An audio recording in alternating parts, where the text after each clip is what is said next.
শুরু করতে চলেছি মাফিয়া দ্য ফিলিং গল্পের পর্ব ৩। নেহালের মাথায় শুধু এটাই ঘুরছে, সেদিন কে ছিল যে রাতকে মারতে চায়। ভাই, আমার মনে হয় আজকের মতো আমাদের এখন যাওয়া উচিত। এখন ফিরতে ফিরতে অনেক রাত হবে, আর ভাবিও তো একা আছে। আসিফ: একা রয়েছে তো কি হয়েছে, বাইরে তো বডিগার্ড আছে, তাই না? আর সাহিব, তুই এত সারাদিন ভাবি ভাবি করিস কেন বলতো? তোর আবার এই মেয়েটাকে পছন্দ নাকি? সাহিব: আসিফ, মুখ সামলে কথা বলবি। জীবনে কাউকে সম্মান দিতে শিখেছিস? উনি আমার ছোট হলেও এখনো সম্পর্ক এ বড় বোনের মতন। তার সম্পর্কে এসব কথা তুই বলছিস কিভাবে? আসিফ: রাখ তোর বড় বোন, যত সব উটকো ঝামেলা। এই মেয়েটার জন্য ভাইয়ের এত ঝামেলা, আর উনি কি ছোট বাচ্চা নাকি যে একা থাকতে পারবে না? সাইফ: ছোট বাচ্চা হওয়ার কি আছে? বিপদ আপদ বলেও তো একটা জিনিস আছে, তাই না? কি থেকে কি হয় কেউ কি বলতে পারে? জানিস সেদিন ভাবির ওপর যে অজাগতনা হয়েছিল, কিন্তু ভাই যাওয়ার কারণে তিনি বেঁচে গেছেন। তোর এত দরদ উঠলে তুই জানা চত্বরসব। আরে এইসব ছল চাতুরি করা মেয়ে মানুষদের কাজ। দেখ সব ঢং করছে এখন, জিভে বিলাই সেজে আছে। সুযোগ পেলে দেখবি ঠিক মাছ গিলে নেবে। দেখলি না সেদিন ভাইকে রেখে কিভাবে পালালো? আর এ জায়গাটা হলে বা কি, এই মেয়ে যা মরবে, মরেই যাক না, তাতে কি? ওই মেয়েটার জন্য আগের দিন ভাইয়ের আসিফ আর কথা শেষ করতে পারল না। তার আগে রক্তচক্ষু নিয়ে নেহাল কষে আসিফের গালে চড় মারল। আসিফ অবাক চোখ মুখ করে মুখে হাত দিয়ে নেহালের দিকে তাকিয়ে আছে। সাহেব ও অবাক, কারণ এই প্রথম নেহাল আসিফকে মারল। নেহাল সবসময় দুই ছোট ভাইয়ের মতন তাদেরকে দেখে। এদিকে নিহাল এতক্ষণ হাত মুঠো করে শুনছিল ওদের কথা। রাতের বিরুদ্ধে আসিফের কথাগুলো নিহালের গায়ে কাটার মতন বিঁধছিল, আর সে নিজেকে কন্ট্রোল করতে পারেনি। আসিফ ভাই, আপনি আমাকে মারলেন, এখন মেরেছি, এরপর আমার বউয়ের নামে একটা বাজে কথা বললে তোকে মেরে ছিলে এখানেই পুঁতে রেখে দেব। আর ওর তারপর কুত্তা দিয়ে তোর লাশ খাওয়াবো বলে দিলাম। এইদিকে আসিফ খুব খুশি হয়েছে নিহালের কথা শুনে। নিহালের ওই মেয়েটাকে একদম বউ বলেই রাতকে মেনে নিয়েছে। যাক, আল্লাহ রহমত করেছে। আমার বিশ্বাস হয় না যে পরিবারে এভাবের মতন মেয়ে থাকে, সে পরিবার কারোর ক্ষতি করতে পারে। আমার মনে হচ্ছে কোথাও একটা গোলমাল আছে, যেটা ভাই হয়তো বুঝতে পারেনি এখনো। কিন্তু আল্লাহ, তুমি ভাইকে ভাবির সাথে মিলিয়ে দিও। মনে মনে আসিফ এগুলো ভাবছিল। ভাই, এই মেয়েটার জন্য আপনি আমাকে মারলেন? এই জানোয়ার, কি এই মেয়ে করছিস? আমার বউ হয়, শুনিসনি? ওকে যদি সম্মান না দিয়ে তোর কি করতে হয় তা আমার জানা আছে, বলে দিলাম। নেহাল আসিফকে ছেড়ে দিয়ে রওনা দিল। সাহেব, চল, ফিরতে হবে। ভাই, বড় স্যারের কথা বোধ হয় ঠিক। আপনি ভাবির প্রেমে পড়ে গেলেন নাকি? আদৌ কি ওনার মারতে পারবেন আপনি? নেহাল দাঁড়িয়ে গেল। নেহাল কতক্ষণ নিজের মধ্যে কিছু না, এতক্ষণ বাস্তবে ফিরে এলো। আসলেই তো, এই মেয়ের নামে কে কি বললো তাতে আমার কি? তবে কি এই মেয়ে আমাকে? নেহাল মনে মনে এগুলো ভাবছিল। সাহেব পরিস্থিতি বুঝে নেহালের ধ্যান ভাঙলো। ভাই, তাড়াতাড়ি চলুন, দেরি হয়ে যাবে। নেহাল আর সাহেব গাড়ির দিকে গেল। আজ এই মেয়েটার জন্য ভাই আমার মারলো। এই মেয়েটাকে যেভাবেই হোক আমি ভাইয়ের হাতেই খুন করব। রাত 11টা। নেহাল দরজার বাইরে দাঁড়িয়ে নিয়ে 10 বার হলো কলিং বেল দিচ্ছে, কিন্তু রাত এখনো এসে দরজা খোলেনি। কি হলো, এই রাত দরজা খুলছে না কেন? ভাই, ভাবি ঘুমিয়েও থাকতে পারে। না, ও তো এত তাড়াতাড়ি ঘুমায় না, অনেক রাত পর্যন্ত ইবাদত করে তারপর ঘুমিয়ে পড়ে। ভাই, এই ভয়টাই করছিলাম, ভাবির কোনো বিপদ না। এদিকে রাত সন্ধ্যার পর এই অবস্থায় একটু রান্না করে নেয়, কারণ নিহাল সারাদিন বাইরে ছিল। আদৌ কিছু খেয়েছে কিনা আসলে নিশ্চিত খিদে পাবে। অনেক কষ্ট করে রান্না শেষ করে রাত সবে রুমে গিয়ে শুয়েছিল। এর মধ্যে কলিং বেলের আওয়াজ। রাত বুঝতে পারলো নেহাল এসেছে, কিন্তু নিজে এতটাই দুর্বল লাগছে যে সে উঠতে পারছে না। অনেক কষ্ট করে রাত দেওয়ালে সিঁড়ির রেলিং ধরে ধরে দরজার কাছে গেল। এদিকে দরজা ভাঙার ব্যবস্থা কর সাহেব। নেহাল বলতে বলতে রাত এসে দরজা খুলে দিল। নেহাল হুড়মুড় করে ভেতরে ঢুকলো। বউ, তুমি কোথায় ছিলে এতক্ষণ? নেহাল আর বলতে পারলো না। তার আগে রাত নেহালের কোলে ঢুলে পড়ল। বউ, এই বউ, কি হয়েছে তোমার? নেহাল তাড়াতাড়ি রাতকে কোলে নিয়ে ঘরে গিয়ে শুয়ে দিল। বউ, কি হলো? চোখ খোলো। সাহেব, পানি দিয়ে নিয়ে আয়। আসছি ভাই। সাহেব পানি নিয়ে আসলে নেহাল পানির ঝাপটা দেয়, তাও রাত চোখ খোলেনি। নেহাল রাতের গায়ে হাত দিয়ে দেখে জ্বর। ও, এর গায়ে তো প্রচন্ড জ্বর। ভাই, তাহলে কি ডাক্তার ডাকবো? কিন্তু এত রাতে ডাক্তার?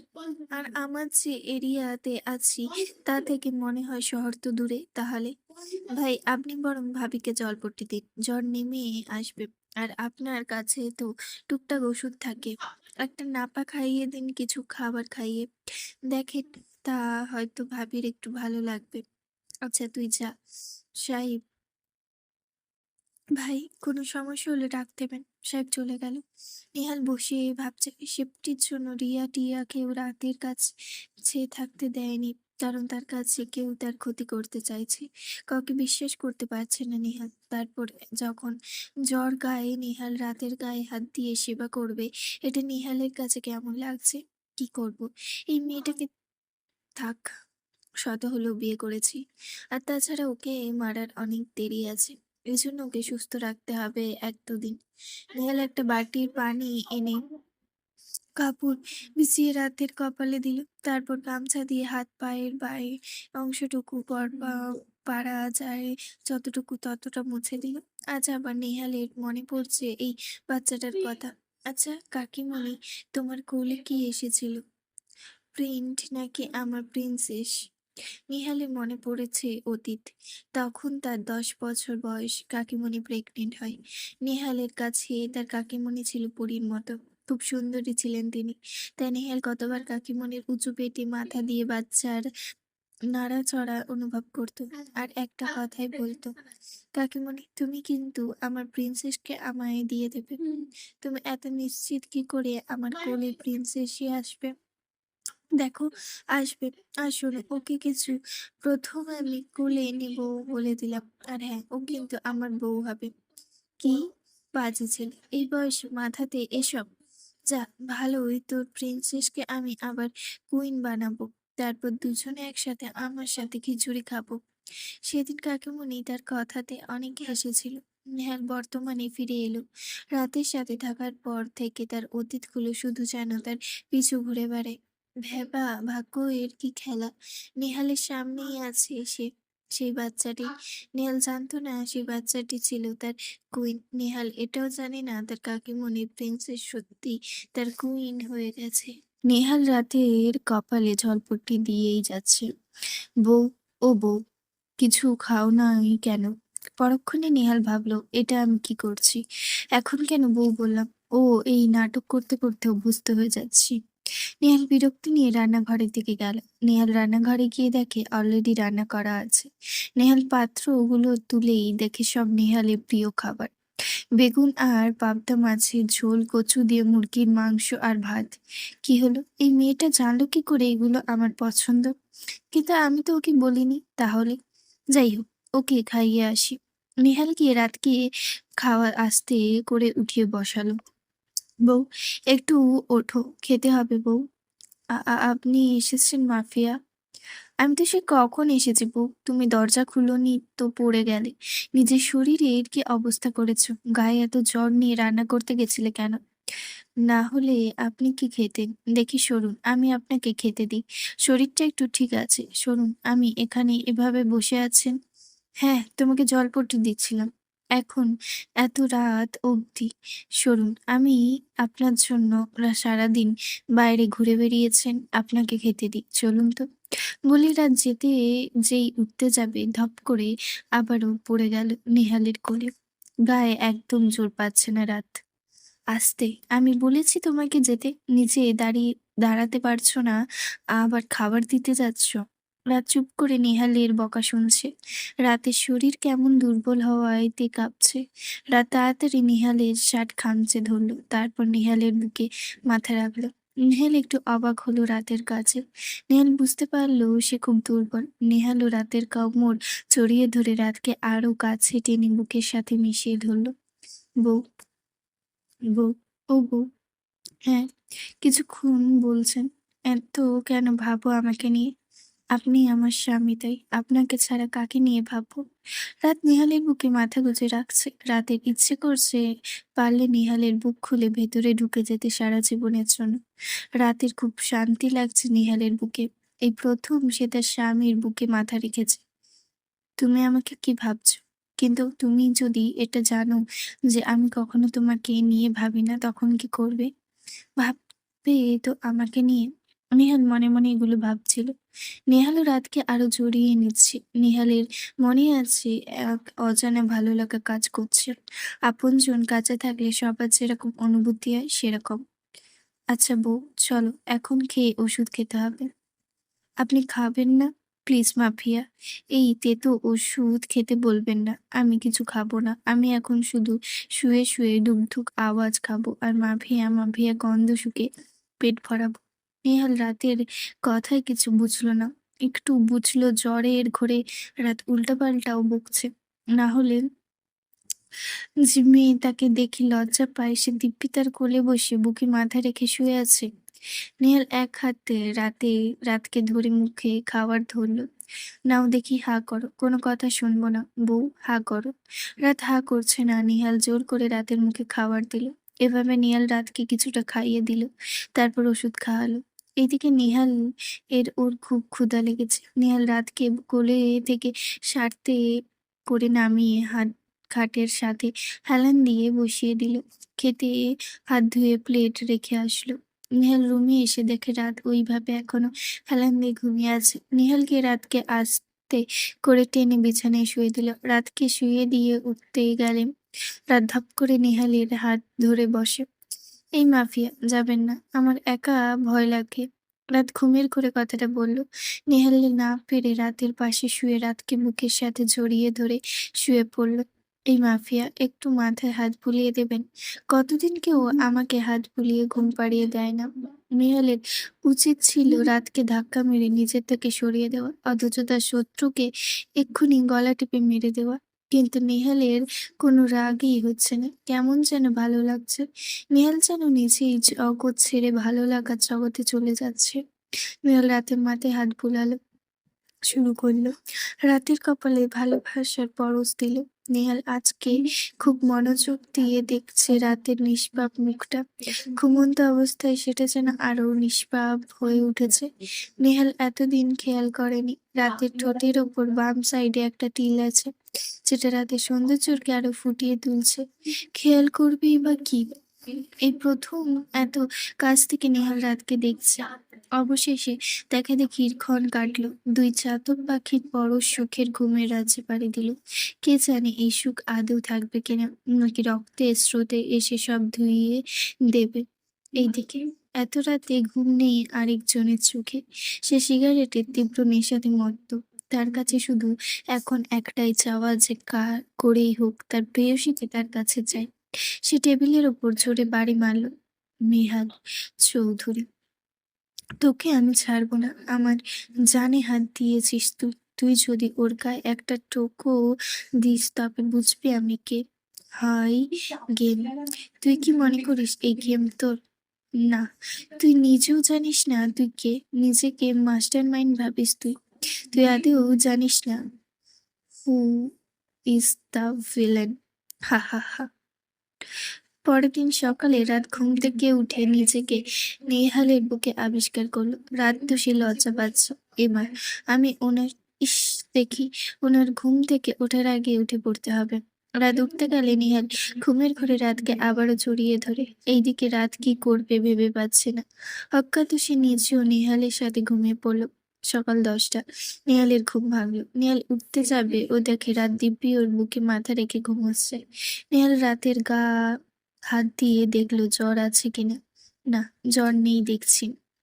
নেহাল রাতকে নিজের থেকে সরিয়ে বিছানায় আস্তে করে শুয়ে দিয়ে উঠে যাচ্ছিল। কি মনে করে নেহাল আবার পেছনে ফিরে রাতের কপালে চুমু দিল। তারপর ফ্রেশ হতে চলে গেল। রাতের বাবা, তুই আমার মেয়েকে ফেরত দিবি কিনা বল? তোর সব শত্রুতা আমার সাথে। ওকে কেন আটকে রাখছিস? আমার মেয়েটাকে ছেড়ে দে। শ্বশুরমশাই কি বলছেন এসব? আমার ৪ টা না ৫ টা না ১ টা মাত্র বউ। তাকে আমি ছেড়ে দেব? ছি শ্বশুরমশাই, কি সব বলেন আপনি? আচ্ছা এখন যদি আপনাকে আমার শাশুড়ি আম্মাকে ছেড়ে দেওয়ার কথা বলি, আপনি কি ছাড়বেন? কেন এরকম করছো তুমি? আমি তোমার বাবার বয়সী। ছোট থেকে কখনো একা ছাড়িনি আমার মেয়েটাকে। তুমি আমার মেয়েটাকে ফিরিয়ে দাও। তোমার যদি আমার সব সম্পত্তি লাগে সব দেব। কিন্তু আমার মেয়েটাকে ফিরিয়ে দাও। আবার আমার কোনো টাকার অভাব নেই যে আপনার সম্পত্তি নেব। তাহলে কি শত্রুতা তোমার আমার সাথে? আমি তো তোমাকে চিনিও না, আগে কখনো দেখিনি পর্যন্ত। লাবিবাকে চেনেন? এবার নিশ্চয়ই বলবেন না চেনেন না। কেন মেরেছিলেন তাকে? কে লাবিবা? আর আমিই বা কেন তাকে মারতে যাব? কেন নাটক করবেন? শ্বশুরমশাই, নাটক আমার একদম পছন্দ না। বিশ্বাস করো, আমি কখনো জানা মতে আমার নামাজ কাজা করিনি। আমি সত্যি বলছি। নেহাল ফোন কেটে দিল। এই ছেলে শোনো, যা কেটে দিল। কি গো, আমার মেয়েটাকে কি আমি আর দেখতে পাবো না? রাতের মা কাঁদতে কাঁদতে রাতের বাবাকে প্রশ্ন করলো। শাহাদিনাকে লাবিবা, তুমি কি এই নামে কাউকে চেনো? অনেকদিন পর আবার সেই নাম। রাতের মায়ের বুকটা কেঁপে উঠল। সাথে সাথে চোখের পানি ঝরছে। কেন আজ এত বছর পর এই নাম নিলে? কেন? কেন আবার সেই অতীত? বলো না কে লাবিবা? নাজমুলের স্ত্রী। আমার খুব কাছের কেউ ছিল। নাজমুলের সাথে শত্রুতার কারণ আমি জানি, কিন্তু এই মাফিয়াটা কে? যাকে চিনি না তার সাথে কিসের শত্রুতা? আর লাবিবার সাথেই বা এর কি সম্পর্ক? রাতের মা ঘরে গিয়ে দরজা লাগিয়ে কাঁদছে। আজ অনেক বছর পর যে তার সেই অতীতগুলো মনে নাড়াচাড়া দিচ্ছে। সে তাদের ভুলে গেছে তা নয়, কিন্তু আজ কেন যেন এত বছর পর আবার সেই নাম। বুঝছি কি ঝড় আসতে চলেছে আবার। কেন সেই ২০ বছর আগের অতীত আবার হানা দিল? আমার মেয়েটার যদি কিছু হয়ে যায়? এই ২০ বছর ধরে সব কষ্ট তাকে পাথরে চাপা দিয়ে নিজের সব পরিচয় লুকিয়ে আমার মেয়েটাকে বড় করলাম। ওর ওপর কোনো আঁচ যেন না আসে, তাই এই অতীতটাকেও কখনো ওকে জানতে দেইনি। তবে আজ কেন? রাতের মা কেঁদেই যাচ্ছে। কেন এমন হলো? সব তো ঠিক ছিল। কেন এই দিন সব এভাবে শেষ হয়ে গেল আল্লাহ? লাবিবা, হে না আমার নেহাল, কাউকে দেখতে পারলাম না শেষবারের মতো। সব শেষ হয়ে গেল। বিকেলবেলা নেহাল রাতকে দুপুরের খাবার খাইয়ে ব্যালকনিতে এনে বসেছে। নেহাল রাতকে পেছন থেকে জড়িয়ে ধরে। বউ, বলুন। আচ্ছা বউ, তোমাকে যদি বলা হয় এখন তুমি যে কোনো একটা জিনিস চাইবে, সেটা যাই হোক পূরণ করা হবে, তুমি কি চাইবে? এটা কিছু হলো? আহ, বলোই না। রাত কিছুক্ষণ ভাবল। আমি চাইবো আমার মায়ের কষ্টটা যেন দূর হয়ে যায়। আমার মা প্রতিদিন নামাজে কারোর জন্য কাঁদে, সেটা যেন আল্লাহ মাকে দিয়ে দেয়। কেন? কার জন্য কাঁদে তিনি? জানি না, আমাকে বলে না কখনো, তাই আর জিজ্ঞেস করিনি। আচ্ছা বউ, আমি কি চাইবো জিনিসটা করবে না? কি চাইবেন? যদি বলি তোমাকে এই মুহূর্তে দুনিয়া থেকে সরিয়ে ফেলতে? রাত অবাক হলো নেহালের কথা শুনে। মানে? নেহাল রাতকে ধাক্কা মারলো। রাত গিয়ে দেয়ালে বাড়ি খেলো। আহ! নেহালের চোখ মুখ পুরো লাল হয়ে গেছে। নেহাল পকেট থেকে রিভলভার নিয়ে এক হাত দিয়ে রাতের গলা টিপে ধরলো, আরেক হাতে রিভলভার নিয়ে রাতের হাতের সোজা তাক করলো। এই মুহূর্তে তোকে শেষ করতে চাই আমি, এক্ষুনি। রাত বিশ্বাস করতে পারছে না নেহালের এই রূপ। নেহাল এর চোখ যেন খুনের নেশায় দেখা যাচ্ছে। রাতে চোখ গিয়ে গড়গড় করে পানি পড়ছে। নেহাল রিভলভারে চাপ দিল, গুলির শব্দ হঠাৎ করে পুরো রুমে। আহ! পুরো বাড়িতেই সেগুলির আওয়াজ, সাথে রাতের চিৎকার। সবকিছু যেন এখানেই থমকে যাচ্ছে।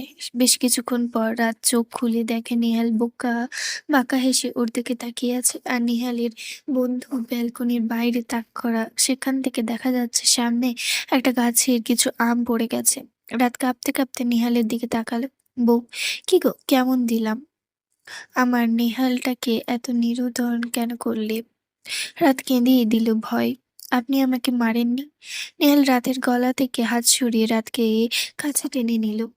আমার এত সাধনার পর বাবা আমার একটা মাত্র বউ, তাকে কি আমি মারতে পারি? আমি তো কাঁচা আম খেতে চাইছিলাম, তাই আর কি। রাত আরো জোরে কেঁদে দিল। আপনি খুব খারাপ মাফিয়া বড়, শুধু ভয় দেখান। নেহাল রাতের কথা শুনে রাতের দিকে তাকিয়ে আছে। এতক্ষণ এ বেচারি কেঁদে কেঁদে চোখ মুখ লাল করে ফেলেছে, ঠোঁট ফুলিয়ে কাঁদছে, আর ফর্সা গাল দুটো, বিশেষ করে নাকের ডগাটা সে লাল হয়েছে। নেহাল তো নিজেই বুঝতে পারছে না কাঁদলে কাউকে সুন্দর লাগে, এটা নেহালের জানা ছিল না। নিহাল রাতকে জড়িয়ে ধরল। আহারে আমার বউটা। রাতও নিহালের বুকে কাঁদছে আর শার্ট খামচে ধরে নাক মুছছে। নিহালের কাছে যেন বিশ্বাস বিষয়টা খারাপ লাগছে না ভালো লাগছে। হঠাৎ নিচে খুব জোরে দরজায় আওয়াজ হচ্ছে। নিহাল রাতকে ছেড়ে দিল। কি হলো? কে এভাবে দরজা ধাক্কাচ্ছে? চলুন দেখি। রাত মাথার কাপড় দিয়ে নিহালের পিছু পিছু গেল। নিহাল সদর দরজা খোলার সাথেই সাহেব হুড়মুড় করে ঢুকলো, নিহালের দিকে গুলি তাক করলো। নিহাল তো অবাক সাহেবের এমন কাছে। সাহেব তুই? ভাবি কোথায়? ভাবির সাথে কি? বলতে বলতে সাহেব তাকিয়ে দেখে নিহালের পেছনে রাত দাঁড়িয়ে আছে। সাহেবের কথা শুনে একবার দেখে ঘোমটা টেনে চোখ নামিয়ে ফেলল। নিহাল পকেটে হাত ঢুকিয়ে দাঁড়িয়ে আছে। কি বলবি বল। আসলে ভাই গুলির শব্দ পেলাম, তাই ভাবলাম আর কি আপনাদের মানে ভাবির কিছু হলো কিনা। মানে আগের দিন তো, তাই। তা বন্দুকটা কি আমার সামনে কেন থামাবে? সাহেব বন্দুক নামিয়ে বলল, সরি ভাই। তুই এমন ভাবে ভেতরে আসলি যেন দরজায় বাইরে এই দাঁড়িয়েছিল। না ভাই, তেমন কিছু না আসলে। কি করব, আপনাকে বিশ্বাস নেই। আপনি যদি আমার রাতকে কিছু করে বসেন। মনে মনে সাহেব বলল, দরজাতে দাঁড়িয়ে আড়ি পাতা আমার পছন্দ না সাহেব। আর যেন কখনো এরকম না দেখি। এখন যা। এর মধ্যে সাহেব আর রাফি হাজির। ভাই, এই যে আপনার কাঁচা আম, তোর ভাবিকে দে। ভাবি এগুলো নিন। আসিফের কাছ থেকে রাত আমগুলো নিল। নিয়ে সবাইকে বের করে দিয়ে দরজা লাগিয়ে দিল। বউ, কাঁচা আমগুলো কি সুন্দর করে মাখিয়ে দেবে? অনেক বছর আম মাখা খাই নাই। হুম। আপনাকে এটা একটা কথা বলবো। বলো। বুলেট প্রুফ জ্যাকেট থাকে, সেটা আছে আপনার? কেন? আছে তো, কি হয়েছে? যখনই বাইরে যে বের হবেন ওইটা পরে যাবেন। কাউকে বুঝতে দেবেন না। পারলে ঘরেও পরে থাকবেন সবসময়। হঠাৎ এই কথা বলছো কেন? এমনি আপনাকে নিয়ে সবসময় চিন্তা হয়। এত খুন করে বেড়ান, শত্রু তো নিশ্চয়ই থাকবে। না, চিন্তার কিছু নেই। আমার শত্রুদের আমি চিনি। না, চেনেন না। আপনি মনে করেন আপনি সব জানেন। আসলে আপনি কিছু জানেন না। মনে রাখবেন, ঘরের শত্রু বিভীষণ। আর ঘষেটি বেগম সিরাজউদ্দৌলা নিজের খালা ছিলেন। সেটা বলি রাত আমু নিয়ে রান্নাঘরের দিকে গেল। নিহাল রাতের যাওয়ার দিকে তাকিয়ে আছে। কি হলো? বউ তো কখনো এভাবে কথা বলে না, আজ কি হলো? ভাবতে ভাবতে নিহালের ফোনে কল এলো। নিহাল ছাদে গেল। বলো। কি নিজের বাবাকে ভুলে গেছেন আপনি? ভুলে যাওয়ার কি আছে? আর মনে রাখারই বা কি দরকার? আচ্ছা, আমি যে তোর বাপ, তোর কি আমার প্রতি একটু ভালোবাসা নেই? কার প্রতি ভালোবাসা রাখবো? তোমার প্রতি, যে কিনা নিজের ছেলেকে একা ফেলে বিদেশে চলে গেছে। যে কিনা তার ছেলে শত্রুর মুখে ছেড়ে দিয়ে নিজের পিঠ বাঁচিয়ে চলে গেছে। যে কিনা নিজের ছেলেকে হাতিয়ার হিসেবে ব্যবহার করে তার শত্রুদের মারার জন্য। তুই জীবনই শুধরাবি না, তাই না? বিয়ে করে বউয়ের আঁচল ধরে ভালোই তো ঘুরছিস। তোমাকে এসব ফালতু কথা কে বলছে? ফালতু না সত্যি। তো সব খবর আমি পাই। ও তাই? বউয়ের আঁচল ধরে ঘুরেছি তো বেশ করেছি। তোমার মতো না, নিজের স্ত্রী মেয়েকে কবর দিয়ে ছেলেকে ফেলে বিদেশ গিয়ে নিত্য নতুন সো কল্ড মেয়ের বান্ধবীদের নিয়ে ঘুরি। আমাকে কিছু শেখাতে আসবে না। শুনে রাখ, এত যে বউ বউ করছিস, এই বউই না পরে তোর কাল হয়। সবাইকে নিজের মতো না ভেবে নিজের চরকাতে তেল দাও। বলেই নিহাল ফোন কেটে দিল। হায়, তুই নিজেও জানিস না তোর জন্য কি অপেক্ষা করছে। আমার সবকিছু পার পর তারপর তোর এই দুনিয়া থেকে সরিয়ে দেব। মনে মনে নজরুল বলল। নেহাল নিচে গিয়ে ঘরের ব্যালকনিতে দাঁড়িয়ে আছে, সিগারেট টানছে। নেহালের আজকে ভীষণ একা লাগছে, যদিও একা থাকতে থাকতে সে অভ্যস্ত। এসেছি একা, থেকেছি একা, যাবো একা, কিন্তু তবু যেন মন কিছু পেতে চায়। কাউকে বলছে ইচ্ছে করে ভিজিয়ে দিতে, ইচ্ছে করে আমার কষ্টের বৃষ্টিতে। এমন সময় পেছন থেকে আল্লাহ কে ডাকুন, সব সমস্যার সমাধান তিনি করে দেবেন। আর আপনি যে বলেছিলেন সিগারেট খাবেন না, আর ভালো লাগছে না। বড্ড নেশার প্রয়োজন। আর আমার বিষয়ে এত নাক গলাতে এসো না। আমি পছন্দ করি না। আপনি নিজে এনে বিয়ে করেছেন। আপনার সবকিছুতেই আমার অধিকার আছে। নাক গলাবই। ও আচ্ছা, তোমার সবকিছুতে আমার অধিকার আছে? হ্যাঁ, কেন? কিছু অধিকার তো এখনো দেওনি। আজ দেবে? বড্ড কষ্ট লাগছে আজ। তোমার মাঝে কষ্টগুলোকে ধুয়ে সুখ নিতে চাই। রাত নেহালের কথা একটু হলেও বুঝতে পারল, সাথে কিছুটা অপ্রস্তুত হয়ে গেল। আপনার জন্য কাঁচা আম মাখিয়ে এনেছি, চলুন খাবেন। বলে রাত ঘরে যেতে গেলে নেহাল তার হাত থেকে সিগারেট ফেলে আরেক হাত দিয়ে রাতের হাত আঁকড়ে ধরল। কি হলো? হাত ছাড়ো, চলুন খাবেন। আমি এখন খাবো না। তোমাকে কিছু বলেছি আমি, উত্তর দাও। রাত চোখ বুজে দাঁড়িয়ে আছে, কি উত্তর দেবে ভেবে পাচ্ছে না। হঠাৎই নিহাল টান মেরে রাতকে নিজের বুকে ফেলল। হঠাৎ করে নিহাল রাতকে এভাবে টান দিতে কিছু, কিন্তু এত পর রাত সেটা করলো, সেটার জন্য নিহাল প্রস্তুত ছিল না। রাত নিহালকে হালকা ধাক্কা দিয়ে নিজের থেকে সরিয়ে দিল। নিহাল এতে পিছুয়ে গিয়ে দেওয়ালের সাথে বাড়ি খেল। নিহালের চোখ শুধু বিস্ময়, আর রাতের চোখ ঝলঝল। বউ, আমি সব মেনে নিয়েছি। আপনি আমাকে আমার মা-বাবার থেকে দূরে সরিয়ে রেখেছেন। সেটাও মেনে নিয়েছি। কিন্তু প্লিজ আর কোনো অধিকার চাইবেন না। এই অধিকার আমি আপনাকে দিতে পারব না। এসবের মানে কি? তুমি কি বলতে চাইছো বউ? আমি সবসময় একজন মুমিন পুরুষকে স্বামী হিসেবে চেয়েছি। নিজের স্বামীটাকে পুরো ইসলামিকভাবে আল্লাহর উপর নিয়োজিত রেখেছি। কিন্তু আপনি এসে সব এলোমেলো করে দিলেন। আমি কখনো আপনার মতো এখানে খুনিকে স্বামী হিসেবে কল্পনাও করতে পারিনি। কিন্তু তারপরও যখন আপনার সাথে বিয়ে হয়ে গেছে, আমি আল্লাহর পরীক্ষা ভেবে সব মেনে নিয়েছি। কিন্তু প্লিজ আমি আর পারছি না। আপনার সাথে থাকতে, থাকতে দম বন্ধ গেছে আমার। এই খুনি, খুনি রক্তের খেলা বন্ধ করুন প্লিজ। আমি আর নিতে পারছি না। কি লাভ পান এগুলো করে? এতে না এই ইহকালে লাভ আছে কিনা পরকালে? আপনি জানেন এই শাস্তি কত ভয়ানক? কখনো জান্নাতে যেতে পারবেন না এমন করলে। আমি সব জানি। সব জেনে তবে কেন এগুলো করছেন? আমি আপনাকে চাই, কিন্তু কোনো মাফিয়াকে না, যাকে দেখলেই মানুষ কাঁপতে থাকে, তার জন্য মানুষের মনে সম্মান না ভয় থাকে, ভালোবাসা না ঘৃণা থাকে। আমি জান্নাতে যেতে চাই। আমার জান্নাতের সঙ্গী হিসেবেও আপনাকে চাই। আমি চাই আপনার প্রতি তাহাজ্জুদের নামাজের সঙ্গী আপনি হন। আমি একজন মুত্তাকি মুমিন স্বামীকে চাই, আপনাকে চাই। প্লিজ ছেড়ে দিন এসব, প্লিজ। রাত কাঁদতে কাঁদতে নেহালের পায়ের কাছে গিয়ে বসলো। প্লিজ নেহাল, আমার কথা শুনুন। আমি আপনার সব অধিকার আপনাকে দেব। আমার সবটা আপনাকে দেব। প্লিজ এমন করবেন না। ভালো করে হয়ে যান। সঠিক পথে আসুন। অন্তত করুন। আল্লাহ সবকিছু মাফ করে দেবেন। তিনি বড় দয়ালু। প্লিজ নেহাল। নেহাল রাতকে ওঠালো। আপনি, ভুল হয়েছে আমার, পারলে ক্ষমা করে দিও। রাতের চোখে মুহূর্তেই এই খুশি। তবে কি সত্যি নেহাল সব ছেড়ে দেবে, ভালো হয়ে যাবে? আপনি সত্যি? হ্যাঁ, সত্যি আর কোনোদিন তোমার কাছে স্বামীর অধিকার চাইতে আসবো না বউ। তুমি নিশ্চিন্তে থাকতে পারো। বলে নিহাল ঘর থেকে যেতে লাগলো। রাত নিহালের হাত টেনে ধরে বলল, আপনি কি আমার কথা শোনেননি? আপনার কাছে কি আমার জেদই সব? আমার ইচ্ছের কোনো মূল্য নেই? নিহাল পেছনে ফিরল। নেহাল, তোমার ইচ্ছের মূল্য আছে কি না জানি না, কিন্তু আমি আমার অস্ত্র নামাবো না যতক্ষণ না শাস্তি দিতে পারবো। কিসের শাস্তি, কিসের জন্য করছেন এসব? আমি কারোর কাছে কৈফিয়ত দিতে বাধ্য না। আপনি। রাত ১টা বাজে। হঠাৎ কলিং বেলের শব্দ। চলে এসেছে। রাত গিয়ে দরজা খুলে দেখে নেহাল দাঁড়িয়ে আছে, এক হাতে বন্দুক, পুরো শার্ট রক্তে ভেজা। কয়েক ঘন্টা আগে রাত আর নেহাল কথা বলছিল। হঠাৎ নিচে কলিং বেল বেজে উঠল। নেহাল রাতকে সরিয়ে নিচে চলে গেল। রাতও নেহালের পিছু পিছু গেল। রাত গিয়ে দেখে নেহাল দরজা খুলে আসিফ আর রাফির সাথে কথা বলছে, আর একটা লোক কাঁদতে কাঁদতে বাইরে দাঁড়িয়ে নেহালের কাছে হাত জোড় করছে। নেহালের চোখে আবারও খুনের নেশা দেখতে পেল রাত।